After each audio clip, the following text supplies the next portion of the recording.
Hello students, welcome back to my channel competition breaker. अब हम शुरू करने वाले हैं इस वीडियो से एक नया सब्जेक्ट। और इस बार हमारा सब्जेक्ट होगा जीएसटी। ये हमारा तो सबसे पहले ये हम यूनिट वन से शुरू करेंगे। यह यूनिट वन का पार्ट वन है। और ये हमारा सिलेबस है यूनिट वन का, स्ट्रक्चर, रजिस्ट्रेशन एंड एग्जामिशंस। इसमें कई सारे टॉपिक्स जो कि यहाँ पे मेंशन है हम कवर कर रहे होंगे। लेकिन जो भी हमारे नोट्स के टॉपिक होंगे लाइन वाइज इस तरीके से नहीं होंगे, मतलब इधर उधर कंटेंट हो सकता है, सो थोड़ा एडजस्ट कर लेना आप लोग। और अगर हाँ इस नोट्स की ज़रूरत है आपको, मतलब अगर जो बच्चे लिख रहे हैं लिख सकते हैं उनके लिए बहुत अच्छा है, लिखें। लेकिन अगर आपको ऐसा है कि नोट्स चाहिए तो आप हमारे टेलीग्राम चैनल को ज्वाइन करो, वहाँ पे अवेलेबल हो जाएगा। और टेलीग्राम चैनल का लिंक हमारे डिस्क्रिप्शन बॉक्स में हम अटैच करा देंगे। तो ठीक है, हम शुरू करते हैं। हाँ, फर्स्ट यूनिट से सबसे पहले हम समझते हैं कि टैक्स क्या होता है। टैक्स इज़ अ मनी जो कि हम और बिजनेसेस पे कर रहे होते हैं गवर्नमेंट को, क्योंकि गवर्नमेंट कई सारे हमें सर्विसेज प्रोवाइड कर रही होती है। जैसे कि हमारे कंट्री की इंफ्रास्ट्रक्चर को बिल्ड कर रही होती है, और सर्विसेज पब्लिक सर्विसेज जैसे स्कूल्स को बिल्ड करना, हॉस्पिटल्स, सिक्योरिटी प्रोवाइड करना। ये टैक्सेस कोई ऐसा नहीं है कि वॉलेंटरी टैक्सेस है कि मन किया तो पेमेंट किया, नहीं किया तो नहीं किया। ये टैक्स मैंडेटरी होती है। अगर आप सर्टन कंडीशंस को फुलफ़िल कर रहे हैं, टैक्स को फुलफ़िल कर रहे हैं, तो आपको टैक्स देना ही पड़ता है। अब हम देखेंगे कि डिफरेंट टाइप्स ऑफ टैक्सेस।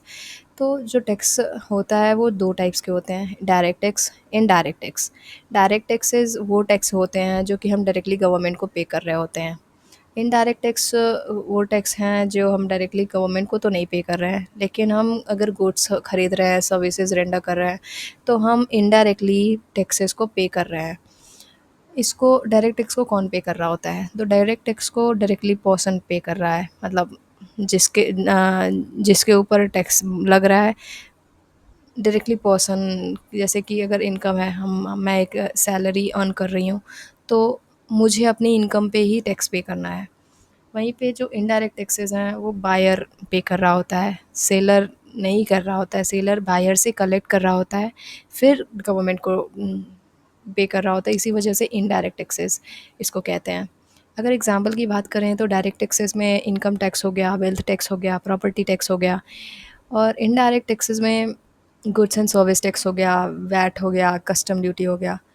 इसको डायरेक्ट टैक्स कैसे कलेक्ट होता है? तो वो गवर्नमेंट की वेबसाइट पे हम मतलब हमें विज़िट करना पड़ता है, और वहाँ पे हमें जो भी टैक्स रिटर्न्स होते हैं उसको फाइल करना पड़ता है। और वहीं पे इनडायरेक्ट टैक्स है, उनको हम मतलब जब हम गुड्स खरीद रहे होते हैं, सर्विस को रेंडर कर रहे होते हैं, तो उसी में जो प्राइस होती है गुड्स और सर्विसेज की, उस प्राइस में ऐड होके हमें प्राइस को थोड़ा बढ़ा के दिया जाता है, और हम उसको पे कर रहे होते हैं। जो कि बर्डन कौन बियर कर रहा है? डायरेक्ट टैक्सेस के बर्डन को खुद, जिसकी सैलरी है, जिसकी प्रॉपर्टी है, वो खुद ही मतलब बियर कर रहा है। वहीं पे यहाँ पे इनडायरेक्ट टैक्सेस में कंज्यूमर बियर कर रहा होता है।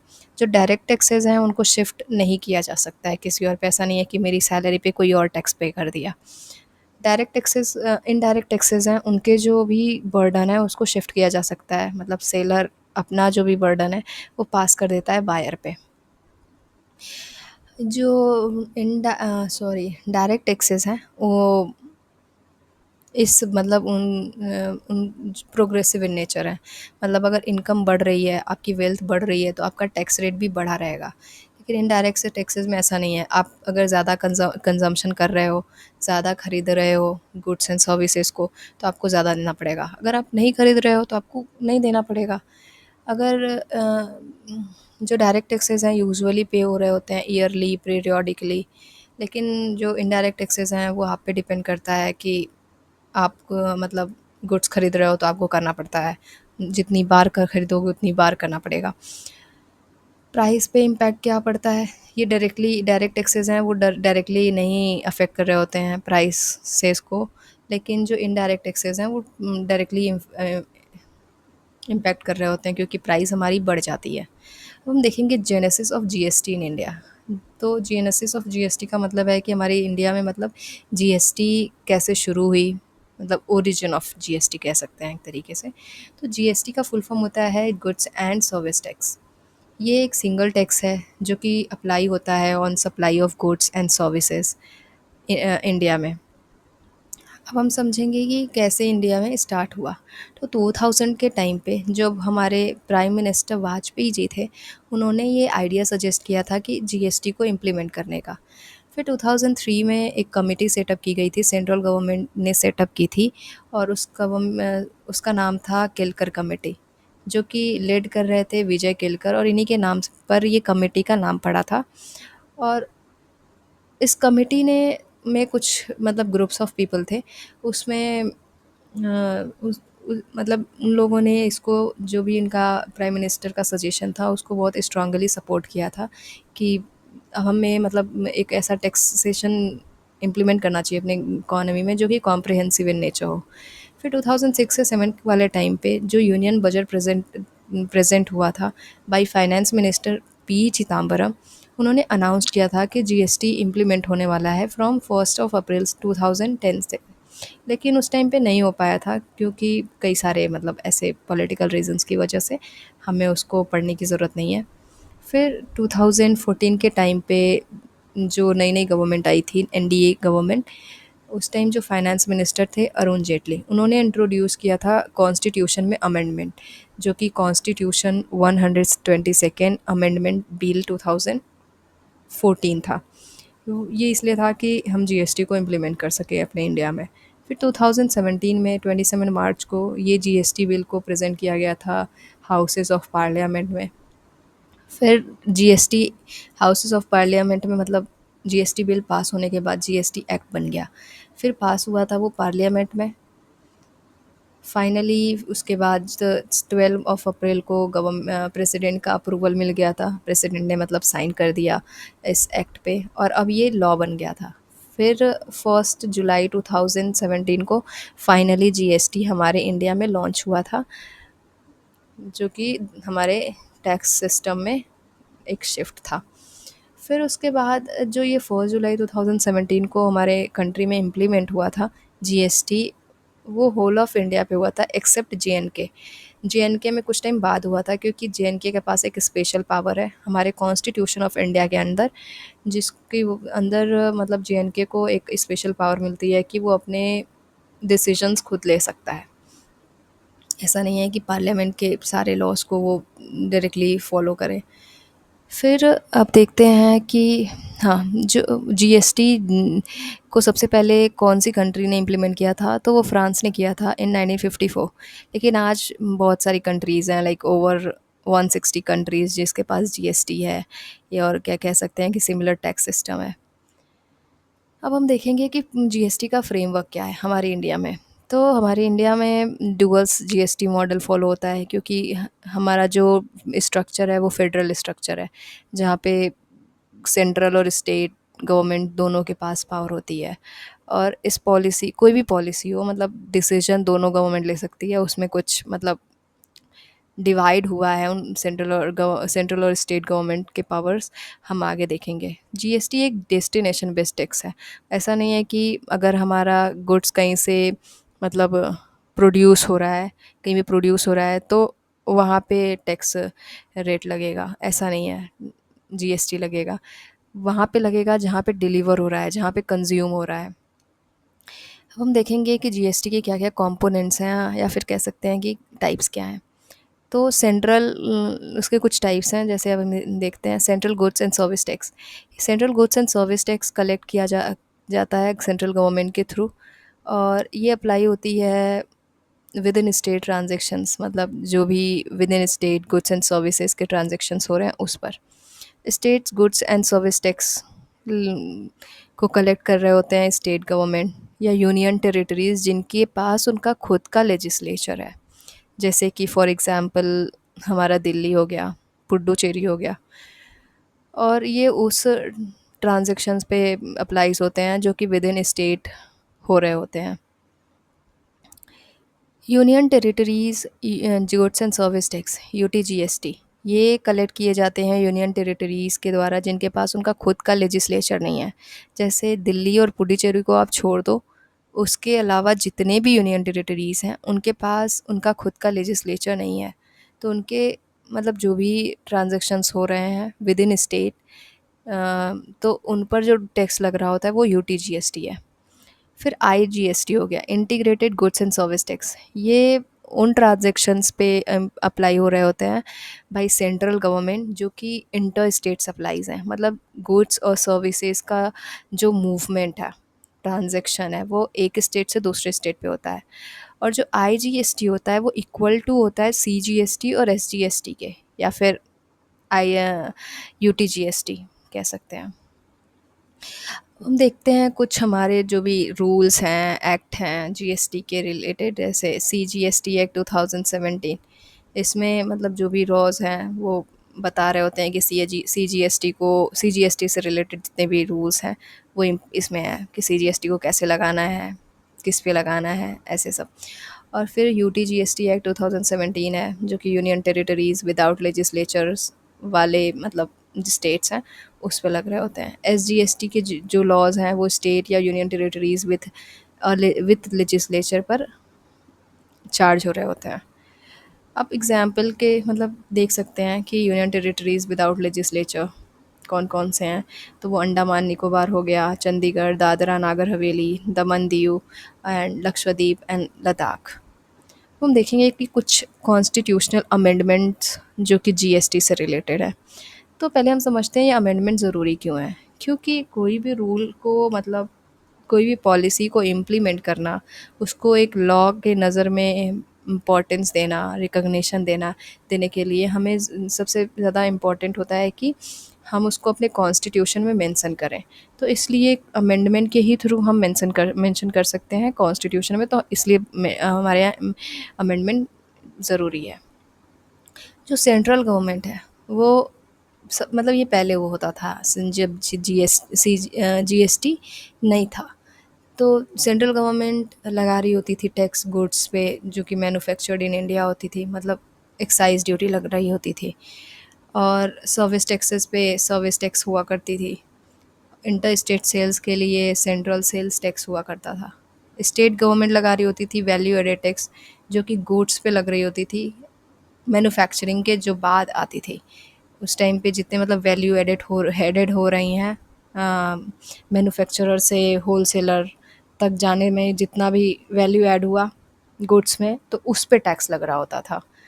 फिर उसके बाद कुछ लोकल बॉडीज़ हैं, मतलब उस वो भी टैक्स लगा रही होती थी, फॉर एग्जांपल ऑक्ट्राई हो गया। फिर जो भी मतलब ये ऊपर के ये सारे जो भी टैक्सेस थे वो कंबाइन होके एक कॉम्प्रिहेंसिव टैक्स बन के आया और उसी का नाम था जीएसटी। हम देखेंगे कि amendment constitution 101st amendment act, ये इम्पॉर्टेंट है, क्वेश्चन पूछ सकता है एग्जाम्पल में, पेपर में। तो इस अमेंडमेंट के अंदर जो ये अमेंडमेंट इसलिए पास किया गया था कि जीएसटी को हम इम्प्लीमेंट कर सकें। इसमें 20 सेक्शंस थे। इसने इंट्रोड्यूस किया था आर्टिकल 279A जो कि अलाउ करता था कि प्रेसिडेंट जीएसटी काउंसिल बना सकता है। जीएसटी काउंसिल क्या होता है हम आगे देखेंगे। और आर्टिकल 246A भी इंट्रोड्यूस किया जो बताता है कि सेंट्रल और स्टेट्स को कि जीएसटी वो चार्ज कर सकते हैं। कुछ आर्टिकल्स हैं जो कि इम्पॉर्टेंट हैं कॉन्स्टिट्यूशन के जीएसटी को समझने के लिए, जीएसटी से रिलेटेड। जैसे कि आर्टिकल 265 है, ये कहता है कि कोई भी टैक्स मतलब कलेक्ट नहीं किया जा सकता है अगर उसके पास मतलब विदाउट एनी लीगल अथॉरिटी, मतलब अगर कोई भी टैक्स को पास करना है तो मतलब कलेक्ट करना है तो उसको सबसे पहले कॉन्स्टिट्यूशन में उसको लॉ की रिकॉग्निशन देनी पड़ेगी। आर्टिकल 245 बताता है कि जो लॉ मेकिंग पावर्स है पार्लियामेंट के पास, स्टेट लेजिस्लेचर्स के पास, उसको डिफ़ाइन कर रहा होता है। 246 आर्टिकल के अंडर जो भी हमारे पावर्स हैं सेंटर के पास, स्टेट्स के पास, उसको हम डिवाइड करते हैं ताकि सेंटर और स्टेट में एक हार्मनी बनी रहे। ऐसा नहीं है कि लड़ने लगे लोग किसी भी बात पे। 246 के अंदर 7th शेड्यूल के अंदर कुछ लिस्ट दी गई है, जैसे यूनियन लिस्ट। इस लिस्ट में कुछ एक्टिविटीज़ दी गई हैं, कुछ मैटर्स हैं जिस पे सेंट्रल गवर्नमेंट लॉ बना सकता है और उस पे टैक्स भी सेंट्रल गवर्नमेंट ही चार्ज कर सकता है। For example income tax, custom duty. State list में भी कुछ एक्टिविटीज़ हैं, कुछ मैटर्स हैं जिसके ऊपर स्टेट गवर्नमेंट लॉ बना सकता है और उसको चार्ज कर सकता है। कॉन्करेंट लिस्ट में भी कुछ ऐसे ही एक्टिविटीज़ हैं। इस पे मतलब दोनों ही डिसीजन मेकिंग कर सकते हैं, सेंटर और स्टेट। लेकिन जो सेंटर, अगर इन केस कोई ऐसा टॉपिक आया जहाँ पे सेंटर और स्टेट दोनों ही कॉन्ट्राडिक्ट कर रहे हैं, तो वहाँ पे प्रायोरिटी जो मिलेगी डिसीजन मेकिंग की उस वो सेंटर को मिल रही होगी। फॉर एग्ज़ाम्पल एंट्री 82 है जो यूनियन लिस्ट के अंदर है, तो वो अलाउ कर रहा होता है कि सेंटर को इनकम टैक्स को चार्ज करने के लिए, इन एक्सेप्ट ऑन एग्रीकल्चर इनकम। फिर ऐसे ही 83, एंट्री 83 यूनियन लिस्ट है के अंदर वो अलाउ कर रहा होता है कि कस्टम ड्यूटीज़ को चार्ज करने के लिए, जो कि सेंटर ही कर रहा होता है। एंट्री 45 टू 63 जितने भी एक्टिविटीज़ इसमें मेंशन्ड है उस पे स्टेट्स ही चार्ज कर रहा, स्टेट बना रहा होता है कानून और चार्ज भी वही कर रहा होता है स्टेट। फिर हम देखते हैं आर्टिकल 246 ए। इसके अंदर हम मतलब ये आर्टिकल अलाउ कर रहा होता है स्टेट और सेंटर को कि वो जीएसटी से रिलेटेड लॉज को बना सकते हैं जो भी ट्रांजैक्शन हो रहे हैं with in state. Central government को सोल पावर मिल रही होती है कि जितने भी इंटर स्टेट ट्रांजैक्शंस हो रहे हैं, जो इंट्रा स्टेट ट्रांजैक्शंस हो रहे हैं गुड्स एंड सर्विसेज के, उस पे तो दोनों ही लॉ बना पा रहे हैं। लेकिन जो इंटर स्टेट मतलब दो स्टेट्स के बीच में ट्रांजैक्शन हो रहे हैं उस पे अगर उस पे सिर्फ सेंट्रल गवर्नमेंट को पावर मिल रही है। लेकिन कुछ कुछ एग्जेम्पशंस हैं, जैसे कि पेट्रोलियम क्रूड हो गया, हाई स्पीड डीजल हो गया, पेट्रोल हो गया, नेचुरल गैस हो गया, एविएशन टरबाइन फ्यूल हो गया, ये सारे एग्जेम्प्टेड हैं, मतलब इस पे जीएसटी नहीं लग रही होती है। फिर आर्टिकल 269 ए मतलब कहता है कि जीएसटी जो कि इंटर स्टेट हो रहे हैं, मतलब दो स्टेट्स के बीच में ट्रांजैक्शन हो रहे हैं, वो सेंट्रल स्टेट कलेक्ट करेंगे, जो कि मैंने आपको बताया। और ये उस पे जो जीएसटी लग रही होगी वो आईजीएसटी लग रही होगी। आईजीएसटी को शेयर करना पड़ेगा बिटवीन सेंटर एंड स्टेट। जिस तरीके से भी रूल्स सेट किया जाता है मतलब पार्लियामेंट के द्वारा, उस और जो भी मतलब जीएसटी काउंसिल्स के रिकमेंडेशन होंगे उनके मतलब उनके अकॉर्डिंग जीएसटी काउंसिल हम अभी डिस्कस करेंगे। जो भी इम्पोर्ट्स होंगे, importing goods and services in in India, वो भी ट्रीट किया जाएगा कि वो मतलब दो स्टेट्स के बीच में ट्रांजैक्शन हो रहा है, इंटर स्टेट सप्लाई के अंडर देखा जाएगा। और उन पे जो भी रू क्या कहते हैं लॉज होगा, जो भी टैक्स चार्ज होगा वो सेंटर के द्वारा हो रहा होगा। फिर हम देखते हैं कि कौन कौन से टैक्सेस थे जो कि बिफ़ोर जीएसटी यूज़ हो रहे थे और बाद में जीएसटी के आने के बाद उसको मर्ज कर दिया गया था या रिमूव कर दिया गया था। तो कुछ सेंट्रल टैक्सेस थे, ऐसा आपको ये सारे टैक्सेस याद नहीं करने, आप 2-3 याद कर लो ताकि पेपर में लिख दो तो थोड़ा अच्छा लगेगा। Central excise duty, additional excise duties, service tax, excise duty under the Medicinal and Toilet Preparation Act, additional duties of customs, special additional duties of customs, central sales tax, central surcharges and cess। फिर state taxes थे, मतलब state लगा रहे थे, collect कर रहे होते थे बिफोर जीएसटी। वो सेल्स टैक्स था, लग्जरी टैक्स था, एंट्री टैक्स था, इंटरटेनमेंट टैक्स था, एडवर्टीजमेंट टैक्स था, टैक्सेस ऑन लॉटरी था, बेटिंग, गैम्बलिंग और भी सारी चीज़ें ऐसे। अब हम देखेंगे जीएसटी काउंसिल क्या होता है। तो जीएसटी काउंसिल कुछ लोगों का ग्रुप है जिसमें कि सेंटर के भी लोग हैं और स्टेट गवर्नमेंट्स के भी लोग हैं जो कि डिसीजन मेकिंग कर रहे होते हैं किस बारे में, जीएसटी से रिलेटेड, जैसे कि जीएसटी का रेट सेट करना कौन कौन से गुड्स हैं जो कि एग्जेम्प्टेड होंगे, कौन से गुड्स पे जीएसटी लगेगा, और भी सारे जो भी रूल्स होंगे जीएसटी से रिलेटेड उन पे। ये जो काउंसिल था वो क्रिएट किया गया था under article 279A of constitution on 15th of September 2016 by president of India. इसमें जो मेंबर्स हैं, जो चेयरमैन हैं, वो यूनियन फाइनेंस मिनिस्टर हैं, और जो मेंबर ऐसे यूनियन मिनिस्टर सेंट्रल गवर्नमेंट से, जो यूनियन मिनिस्टर ऑफ स्टेट हैं फॉर रेवेन्यू और फाइनेंस, और और जो भी मतलब अलग से जो लोग हैं रिप्रेजेंटेटिव्स हैं स्टेट्स के, मतलब डिफरेंट डिफरेंट स्टेट्स के सारे लोग, हर स्टेट से एक रिप्रेजेंटेटिव है। यूजुअली ये फाइनेंस मिनिस्टर्स ऑफ स्टेट्स होते हैं। इनका क्या क्या काम होता है? टैक्स रेट को सेट करना, एग्जेम्पशंस को डिफ़ाइन करना, थ्रेशोल्ड को भी डिफ़ाइन करना, और कभी कभी मतलब अगर कोई डिस्प्यूट भी आ गया इससे रिलेटेड, जैसे कि अगर स्टेट और सेंट्रल ही लड़ने लगे, तो उन पे भी सॉल्यूशन सजेस्ट करना, और प्रोविजंस बनाना, कोई भी रूल्स को मतलब बनाना उन स्टेट्स के लिए जो कि स्पेशल कैटेगरी में फॉल कर रहे होते हैं हमारे कॉन्स्टिट्यूशन ऑफ इंडिया के अंडर। कुछ एग्जाम्पल देख सकते हैं, जैसे 11 स्टेट्स हैं जो कि स्पेशल कैटेगरी स्टेट्स माने जाते हैं। अरुणाचल प्रदेश, आसाम, जम्मू एंड कश्मीर, मणिपुर, मेघालय, मिज़ोरम, नागालैंड, सिक्किम, त्रिपुरा, हिमाचल प्रदेश, उत्तराखंड। जो भी इसमें डिसीजन मेकिंग हो रही होती है जीएसटी काउंसिल में, यूँ ही नहीं कि मतलब किसी एक का कुछ भी डिसीजन आया और उसको मान लिया जाए। उसके लिए भी पूरी प्रॉपर है, मतलब मेजॉरिटी की ज़रूरत पड़ रही होती है, 3/4 ऑफ मेजॉरिटी चाहिए होता है।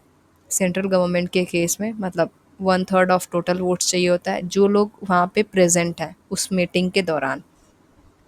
और स्टेट गवर्नमेंट को मिलाया जाए तो 2/3 ऑफ टोटल वोट्स चाहिए होता है।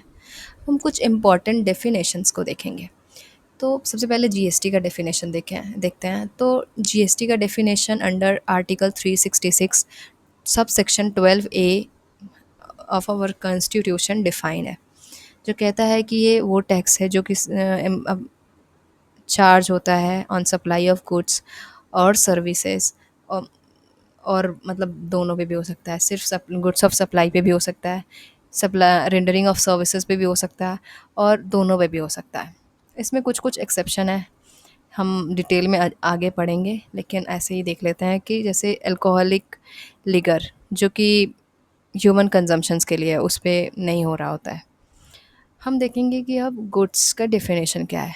गुड्स की जो डेफिनेशन है under section 2 subsection 52 of central goods and service tax 2017 के अंडर डिफाइन है, जो कि कहता है कि गुड्स वो है मतलब कुछ भी movable property other than money and securities. क्योंकि आप सोच सकते हो ना कि मनी को तो हम यहाँ से एक जगह से दूसरी जगह ट्रांसफ़र कर सकते हैं, सिक्योरिटीज़ को भी जगह से दूसरी जगह ट्रांसफ़र कर सकते हैं, तो ये भी तो गुड्स हो गया। लेकिन ये ऑलरेडी डिफाइंड है सीजीएसटी एक्ट 2017 के अंडर। और लेकिन ये इंक्लूड करता है क्या क्या? एक्शनेबल क्लेम्स, ये क्या होता है हम आगे अभी देखेंगे।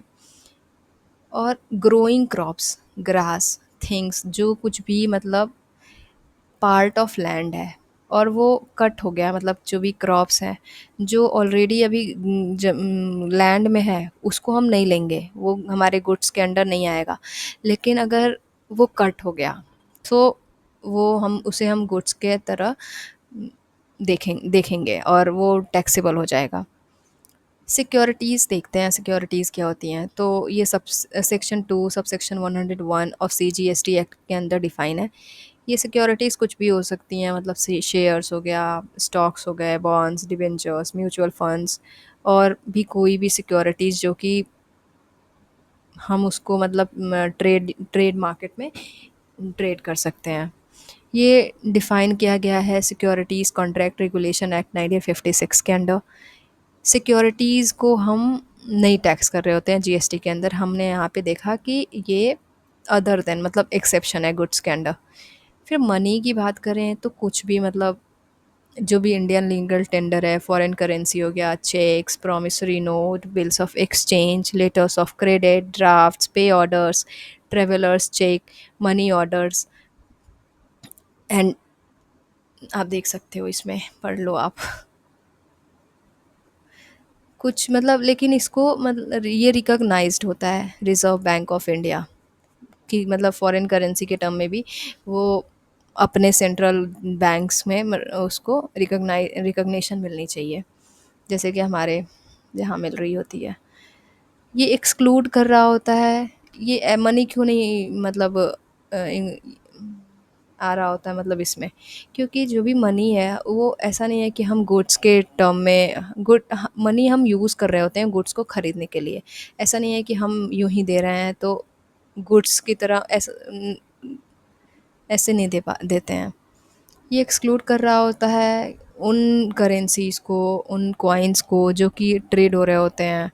जैसे कि हमारे अगर ओल्ड कॉइन्स की बात करें तो हम देखते हैं कि बहुत जगह बहुत सारे लोगों को शौक भी होता है कि वो कलेक्ट करें, तो हम उसको ख़रीद रहे होते हैं, तो वो वाले गुड्स इसमें यहाँ पे एक्सेप्शन है।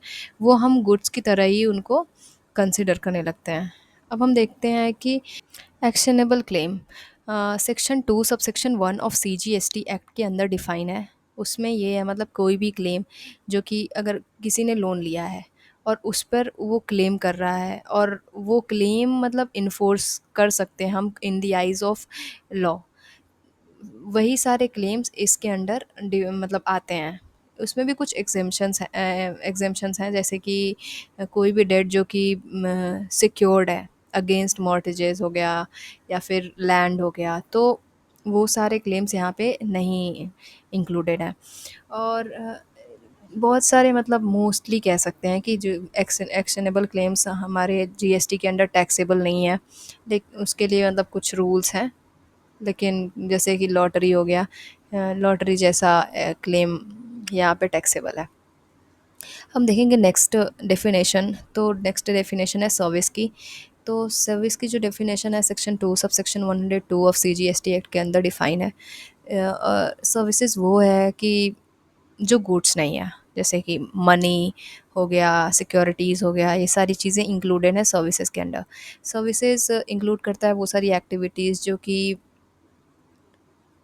मतलब अगर हम एक करेंसी को दूसरी करेंसी में कन्वर्ट कर रहे हैं तो वो भी सर्विस के अंडर इंक्लूड होगा, और सर्विसेज टैक्सेबल हैं जीएसटी के अंडर। अब हम देखेंगे कि क्या क्या प्रॉब्लम थी हमारे जो ओल्ड सिस्टम था, जो प्री जीएसटी एरा का टाइम था, उस टाइम पे जो जीएसटी सॉरी जो भी टैक्स लग रहा होता था तो उसमें क्या प्रॉब्लम्स थी। तो डबल टैक्सेशन की प्रॉब्लम थी। उस टाइम पे एक ही गुड्स पे सेंटर के द्वारा भी लग जा रहा था टैक्सेस, और वहीं पे स्टेट के द्वारा भी सर्विस लग जा रहा था, टैक्सेस लग जा रहा था। तो डबल टैक्सेशन की प्रॉब्लम देखने को मिली थी। कैस्केडिंग टैक्सेस डबल टैक्सेशन से रिलेटेड ही है, जैसे कि टैक्स पे टैक्स हम दे रहे होते थे।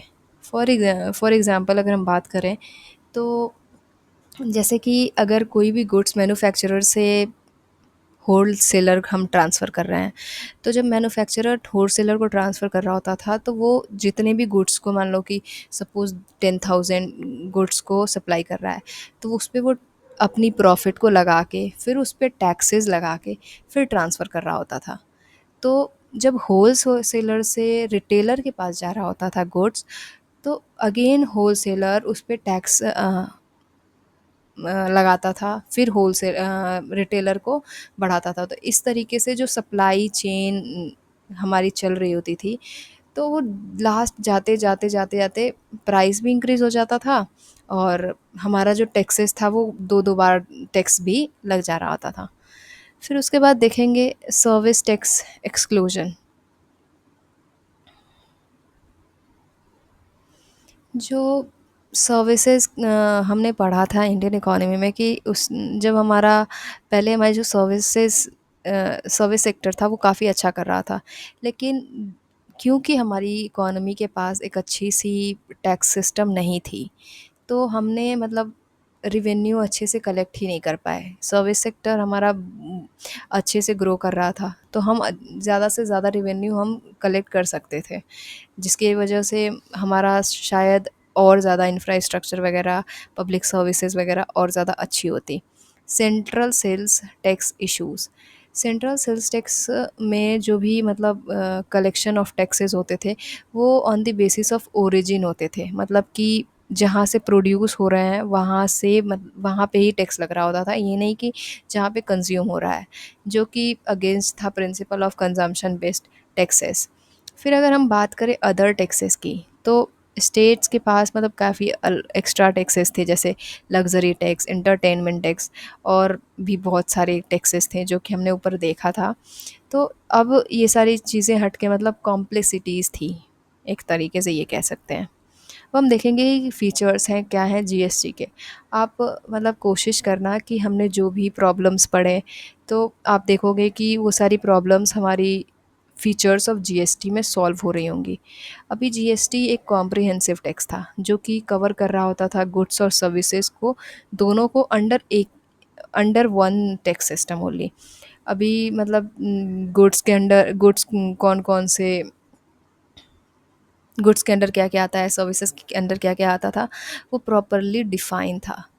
वैट, वैल्यू एडेड टैक्सेस, अभी टैक्सेस मतलब उस पे लग रहे होते थे, जो कि मान लो मैन्युफैक्चरर से रिटेलर होलसेलर तक अगर जो आ रहा है, तो ईच स्टेज पे जो भी वैल्यू ऐड हो रहा था गुड्स में, उस पे टैक्सेस लग रहे होते थे, तो हमें डबल टैक्सेशन जैसी प्रॉब्लम्स ख़त्म कर पाई थी यहाँ पे।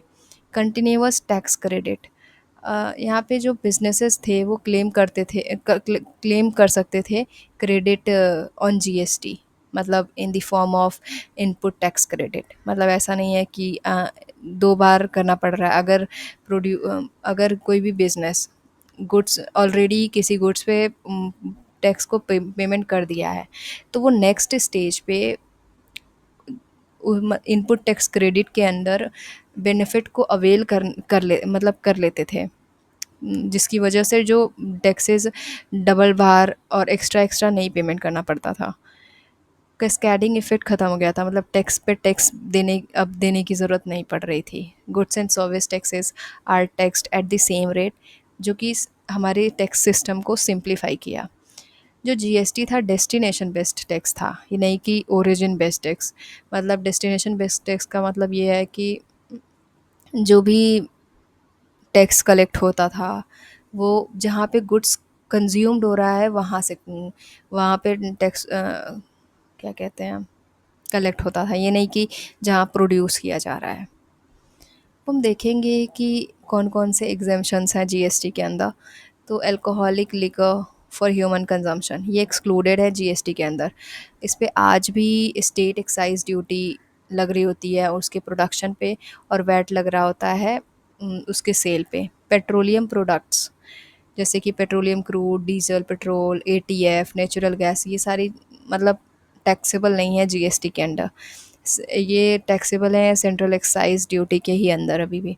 रियल एस्टेट, कोई भी सेल और purchase of immovable property GST के अंदर टैक्सेबल नहीं है। टबैको, ये भी जीएसटी के अंदर टैक्सेबल नहीं है, ये इस पे भी अभी भी सेंट्रल एक्साइज ड्यूटी ही लग रहा होता है। अब हम देखेंगे कि क्या क्या बेनिफिट है जीएसटी का। तो इकोनॉमी के पीओवी से, तो हमारा जो टैक्स स्ट्रक्चर है वो सिंप्लीफाइड हो गया है।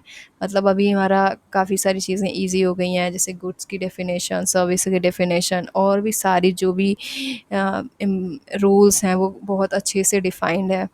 इजी टैक्स कंप्लायंस, बिजनेसेस मतलब गवर्नमेंट के लिए भी ये इजी है कि कौन टैक्स को पे कर रहा है, कौन नहीं कर रहा है, इस ये सारी चीज़ें मतलब अच्छे से चेकआउट हो सकती है गवर्नमेंट के थ्रू। पेपर वर्क कम हो गया है पहले से। पहले काफ़ी सारे मल्टीपल टैक्सेस हुआ करते थे, जिसकी वजह से पेपर वर्क हमारा ज़्यादा हुआ करता था। National unified national market, GST मतलब सिंगल, जीएसटी ने क्रिएट किया है single market across by removing all the direct taxes. Make in India को बूस्ट किया, मेक इन इंडिया जो कि आया हुआ था मैन्युफैक्चरिंग सेक्टर को बूस्ट करने के लिए। तो उसका मतलब सपोर्ट किया है जीएसटी ने, टैक्सेस को मतलब लोअर करके, क्योंकि पहले हमारा जो कैस्केडिंग इफ़ेक्ट दिखने को मिलता था, लो टैक्सेस पर टैक्सेस जो लग रहे होते थे, उसकी वजह से जो हमारी कॉस्ट प्राइसिंग थी गुड्स की वो बढ़ जाती थी, और हमें इन्फ्लेशन जैसी प्रॉब्लम भी देखने को मिलती थी। टैक्स स्ट्रक्चर अभी मतलब स्टेबल है, ट्रांसपेरेंट है, और लॉन्ग टर्म इकोनॉमिक ग्रोथ को सपोर्ट कर रहा होता है। तो हम इस वीडियो में सिर्फ इतना तक देखेंगे, आगे की वीडियो हम रजिस्ट्रेशन पे बना रहे होंगे, और वो नेक्स्ट वीडियो से देखेंगे। और अगर आपको मेरी वीडियो अच्छी लग रही है तो प्लीज़ आप मेरे चैनल को सब्सक्राइब करो, और thank you for watching this video.